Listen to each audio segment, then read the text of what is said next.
प्रिय भक्तों, जय श्री राम। आज हम सुनाएंगे भक्त माल कल्याण से श्री गदाधर भट्ट जी की कथा।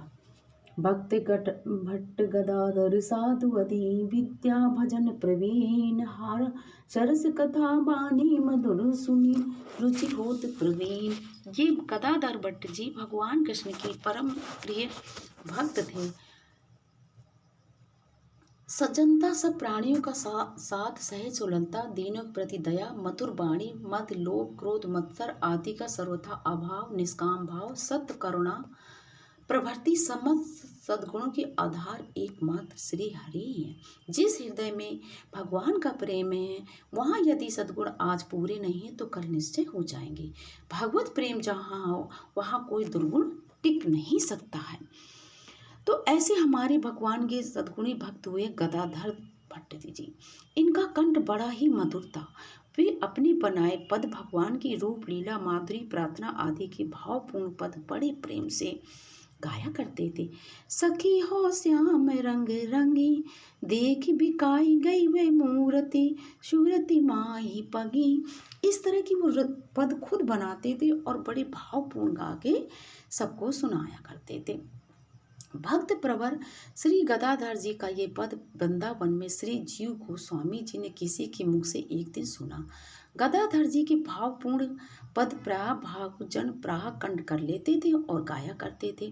जब श्री गोस्वामी जी ने वृंदावन में ये पद सुना तो वो भाव विह्वल हो गए और वो समझ गए कि ये कोई साधारण मनुष्य नहीं है, ये भगवान का बहुत ही बड़ा भक्त होगा जिसने इस पद की रचना की होगी।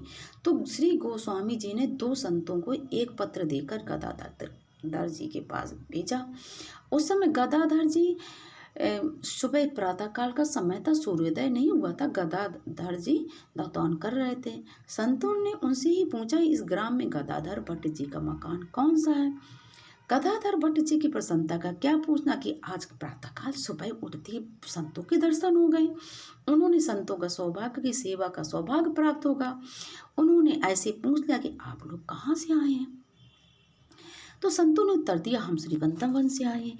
ये शब्द सुनते ही गदाधर जी एकदम से धड़ाम से बेहोश होकर के गिर पड़े। मतलब वो इतने आनंद में हो गए कि मेरे पास संत आए, वो भी वृंदावन से आए, तो उनकी प्रसन्नता का पारावार नहीं हो पड़ा।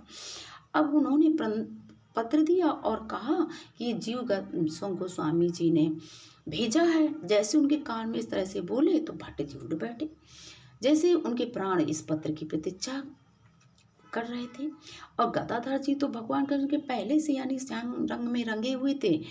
अब श्री गोस्वामी जी जैसा भक्ति माँ के उद्भट रससाज उनको मिल गए और उनका प्रेम का रंग गाढ़ा होने लगा।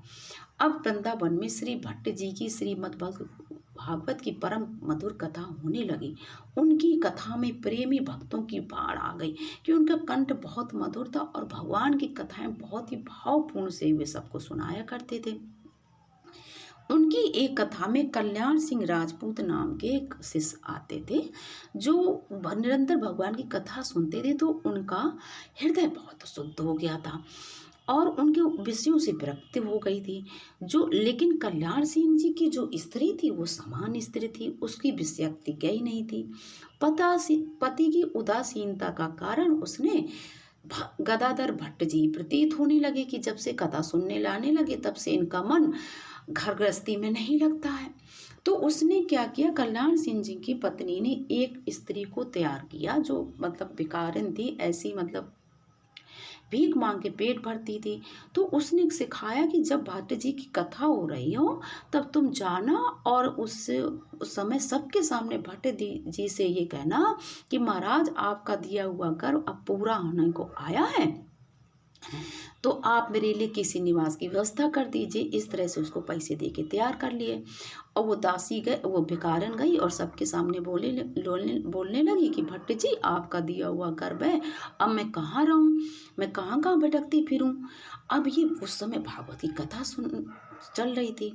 भिक्षुणी की बात सुनकर श्रोताओं में बड़ी सनसनी फैल गई। कुछ लोग जोर जोर से कहने लगे ये झूठ है, एक संत को किसी के बहकाने से कलंकित कर रही है।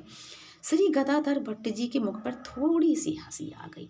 दयामय प्रभु ने जगत की मिथ्या आदर मान से बचाने के लिए व्यवस्था की है, ये सोचकर वे आनंद से पुलकित हो गए और बिना संकोच के सबको संबोधित करते हुए कहने लगे, भाई लोग, आप रुष्ट ना हो, इस देवी का कोई कसूर नहीं है तो ठीक ही कहती है। सब आश्चर्य में पड़ गए, ये क्या है?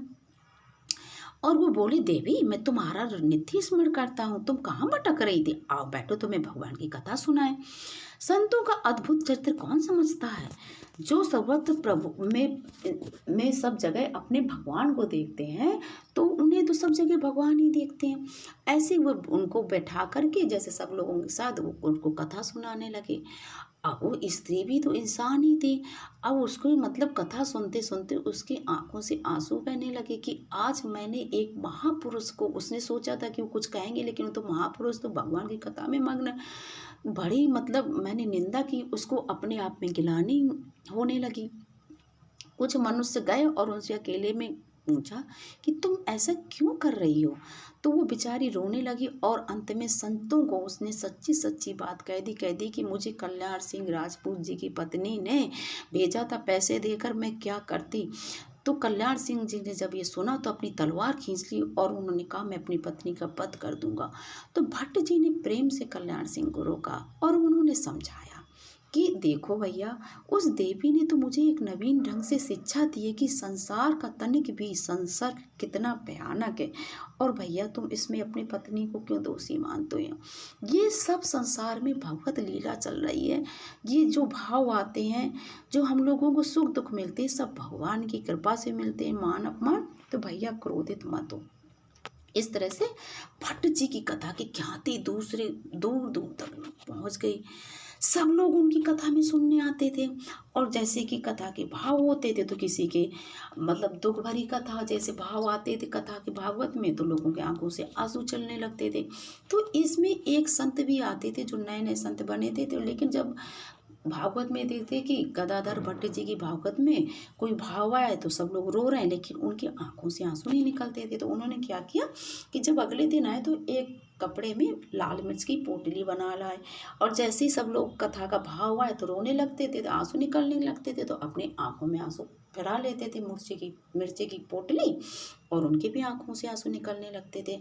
बगल में बैठे हुए किसी ने इनको परख लिया और उन्होंने गदाधर भट्ट जी से बोला कि भाई पंडित जी, जब आप ये कथा सुनाते हैं तो ये सज्जन आते हैं तो अपने आंखों में मिर्ची की पोटली फिराते हैं, तब इनके आंसू निकलते हैं, इनके आंसू नहीं निकलते हैं।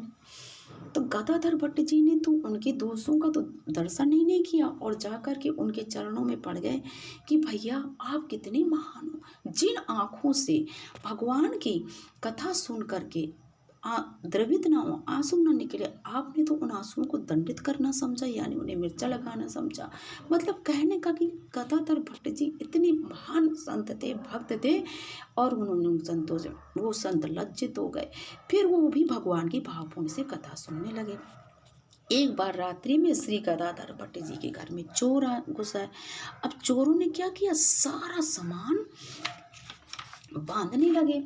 अब ये क्या कहते हैं, जब उन्होंने सारा सामान बांध लिया और इकट्ठा कर लिया, अब गदाधर भट्ट जी तो मतलब समझ गए कि मेरे घर में चोर घुस आए हैं। तो उन्होंने समझा, अब वो क्या भाव देख रहे हैं भक्तों, वो सोच रहे हैं कि मेरे घर में कृष्ण भगवान माखन चुराने आए हैं। लेकिन चोर ने जब सामान बांधा तो उनकी गठरी बहुत भारी हो गई, उठाई नहीं उठती थी।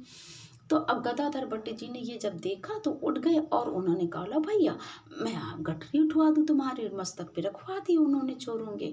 अब उन्होंने देखा कि घर का मालिक ही अपने घर का मतलब हमारे सिर में पोटली बंधवा रहे, तो बड़े लज्जित हो गए और उन्होंने पोटली रख करके सामान की और गदाधर जी के पैरों में पड़ गए, बोले महाराज हमें क्षमा कर दो। तो गदाधर भट्ट जी बोले, भैया तुम्हें कुछ ज़रूरत है सामान की तो तुम ले जाओ, लेकिन ये काम छोड़ दो, भगवान का भजन करो। उनकी इस बात से उन चोरों का बहुत ही हृदय परिवर्तन हो गया और उनकी चोरी छूट गई और वे भगवान के भक्त बन गए। ऐसे थे हमारे श्री गदाधर भट्ट जी। गदाधर भट्ट जी का जीवन भगवत सेवा में, पूजा में, कथा में, भागवत में ही बीता। उनके पास बहुत से धनी लोग आते थे और उनकी भेंट देते थे आकर के। तो एक बहुत धनी सेवक आया और उसने धन की पोटली ला के, मतलब आया तो उनका सेवक आया और उनसे बोला कि महाराज जी मैं चौका लगा देता हूँ, आप उनसे मिल लें, धनी महाशय आए कहीं से सेठ जी। तो गदाधर भट्ट जी बोले नहीं, भगवान की सेवा छोड़ के मैं किसी धनी से मिलने नहीं जाऊँगा। और उन्होंने जब भगवान की पूजा कर ली, उनकी सेवा कर ली, तब वो फिर उन धनी सेठ से मिलने गए और उन्होंने अपने सेवक को समझाया, बेटा देखो प्रभु से बड़ा कोई नहीं है और उनकी सेवा से बड़ा कोई नहीं है। कभी भी भगवान की सेवा से छोड़ करके किसी भी धनी व्यक्ति से, मतलब किसी के दिखावे में मत आओ, पैसे वाले के दिखावे में मत आओ। इस प्रकार जीवन भर भगवत सेवा, श्री भागवत प्रवचन एवं संतों का सत्कार करते हुए श्री गदाधर भट्ट जी वृंदावन धाम में रहे। इन्हें भगवान के भी दर्शन हुए। अंत में इनका पार्थिव शरीर इसी नित्य धाम की पावन रज में, यानी कि वृंदावन की पवित्र रज में इनका शरीर एक हो गया और उन्होंने अपने श्याम सुंदर यानी भगवान कृष्ण का शाश्वत सानिध्य प्राप्त किया। बोलो जय श्री कृष्ण। भक्तों, ये कथा हम आपको भक्तमाल कल्याण से श्री गदाधर भट्ट जी की कथा हमने आपको सुनाई। ऐसी ही कथाएं हम आपको प्रतिदिन सुनाया करेंगे। कृपया हमारे इस चैनल को सब्सक्राइब करिएगा, वीडियो ज़्यादा से ज़्यादा लोगों को भेजिएगा ताकि सभी लोग इस सत्संग का आनंद प्राप्त कर सकें। यह गीता प्रेस गोरखपुर से कल्याण से प्रकाशित भक्तमाल कल्याण है और इसमें भक्तमाल कल्याण में बहुत ही सुंदर कथाएं प्रकाशित होती हैं भक्तों की। हम तो ये कहेंगे कि प्रत्येक घर में भक्तमाल कल्याण होना चाहिए और बच्चों को बचपन से ही भगवान की कथाओं का आनंद देना चाहिए ताकि हम लोगों के संस्कार अच्छे पड़ें। बोलो जय श्री कृष्ण, जय श्री राम।